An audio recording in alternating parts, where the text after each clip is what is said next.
So when it comes to deferred payments versus vendor finance, they are essentially one and the same thing. So when it comes to deferred payment, you are essentially saying to the vendor, look, I'm going to buy this property for £1,000,000, for example, but I'm going to give you 500 grand up front, and then I'm going to give you 500 grand come completion and sale of the units. Whereas with vendor finance, you're saying to the vendor, I'm going to give you £1,000,000, but you're going to give me £500,000 back, and I'm going to pay you interest on that for 12 to 18 months, whatever it may be. So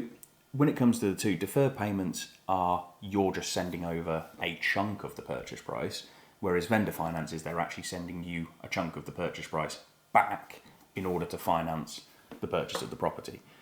When it comes to development lenders, deferred payments aren't looked at as favourably sometimes as vendor finance, because weirdly enough, despite them being one and the same thing, it's much easier for lenders to get their heads around vendor finance as it is to get their heads around deferred payments. So when it comes to that, sometimes structuring it as a vendor finance deal is actually slightly easier than deferred payments, but that's the difference between the two.